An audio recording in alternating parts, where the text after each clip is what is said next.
क्या आपको कभी ऐसा लगता है कि आपके पास बहुत सारे इंटरेस्ट हैं, लेकिन आप उनमें से एक भी इंटरेस्ट को सही से पूरा नहीं कर पा रहे? आपको हर चीज़ में थोड़ी थोड़ी दिलचस्पी है और यही एक कारण है कि आपको ये समझ नहीं आ रहा है कि आपको एक्चुअल में करना क्या है। तो साला ये दुख का खत्म नहीं होता बे। जैसे मानो कि दिमाग में एक अलग तरीके की चॉइस हो जो हमें अपने सपने पूरे करने के लिए रोक रहा है। पर क्या सच में ये मल्टीटास्किंग हमारे लिए एक प्रॉब्लम है या फिर हमारी सोच का एक साइकोलॉजिकल ट्रैप? और इसीलिए आज की इस वीडियो में मैं तुम्हें बताने वाला हूँ कि कैसे तुम अपने इस मल्टीटास्किंग स्किल को आराम से मैनेज कर सकते हो।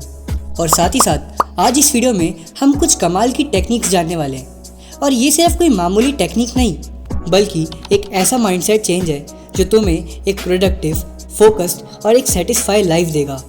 सो वीडियो को पूरे एंड तक ज़रूर देखना, क्योंकि इस वीडियो में मैं तुम्हें कुछ ऐसे साइकोलॉजिकल हैक बताने वाला हूँ जो पूरे यूट्यूब पे तुम्हें शायद ही कोई और बताएगा।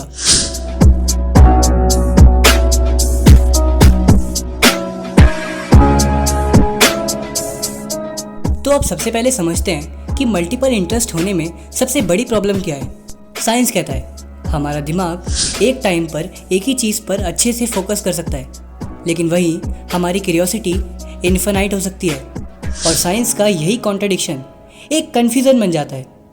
साइकोलॉजी के हिसाब से जब हम अपने अटेंशन को बार बार किसी और चीज़ पर शिफ्ट करना शुरू कर देते हैं, तो उस टाइम हमारे दिमाग में डिस्कशंस फ्रस्ट्रेट होने लगते हैं। अगर सिंपल लैंग्वेज में कहूँ तो हम अपने ऑप्शंस को इतनी बार जज करते हैं कि हम खुद ही फ्रस्ट्रेट हो जाते हैं। यहाँ तक कि डार्क साइकोलॉजी के कुछ एक्सपर्ट्स कहते हैं कि हम हर बार अपने आप को इसीलिए कंफ्यूज करते हैं क्योंकि हम फोमो का शिकार हैं, यानी कि फियर ऑफ मिसिंग आउट।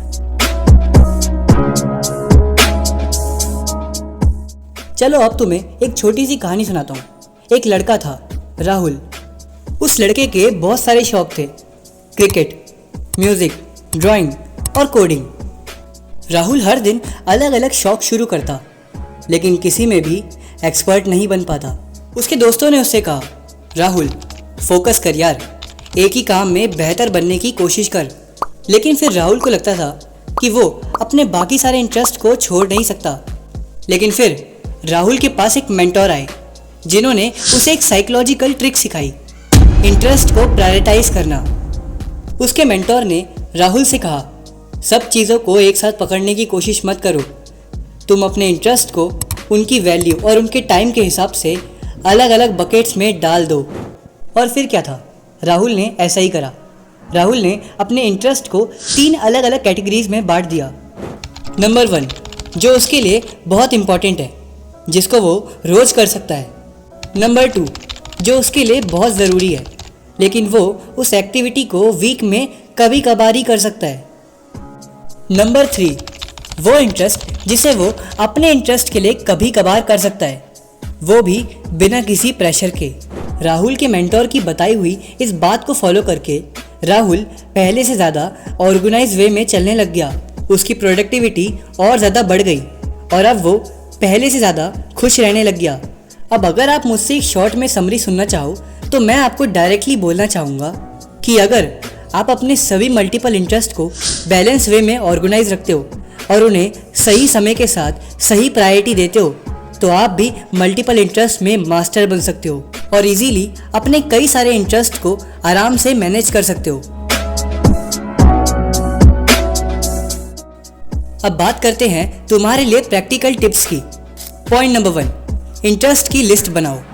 सबसे पहले अपने सारे इंटरेस्ट की लिस्ट बनाओ, जो भी तुम्हें पसंद हो, छोटे या बड़े इंटरेस्ट, सबकी। पॉइंट नंबर 2, प्रायोरिटी सेट करो। हर इंटरेस्ट के लिए एक अलग टाइप की इम्पोर्टेंस सेट करो। जो भी इंटरेस्ट तुम्हें ज़्यादा सेटिस्फैक्शन दे, उसे अपनी फर्स्ट प्रायोरिटी बनाओ। Point number 3, time allocations. अपने दिन या हफ्तों के ब्लॉक्स बनाओ, जैसे मंडे और वेडनेसडे म्यूज़िक और ट्यूसडे और फ्राइडे को coding. Point number 4, micro goals बनाओ। हर इंटरेस्ट के लिए छोटे छोटे टारगेट सेट करो जो कि ईजीली अचीवेबल हो। ऐसा करने से तुम्हें मोटिवेशन मिलेगा और तुम अपनी प्रोग्रेस को ईजीली ट्रैक कर पाओगे। पॉइंट नंबर 5, फोमो को समझो, और इग्नोर करो। ये समझो कि बहुत सारी चीज़ों को एक साथ करना पॉसिबल नहीं है। जो अभी तुम्हारे लिए बहुत ज़्यादा इम्पोर्टेंट है, सिर्फ उसी पर ध्यान दो। बाकी थोड़ी बहुत चीज़ों को टेम्परेरी साइड में रखो। पॉइंट नंबर 6, रिफ्लेक्शन करो। हर हफ्ते अपने गोल्स और टारगेट्स को रिव्यू करो। एनालाइज करके समझो कि अगर तुम्हें कोई इंटरेस्ट अब पहले जितना एक्साइटिंग नहीं लग रहा तो उसे फटाफट से चेंज कर दो। एक आखिरी लेकिन एक बहुत ही पावरफुल साइकोलॉजिकल टेक्निक, अभी मजा आएगा ना भिड़ो। The commitment paradox.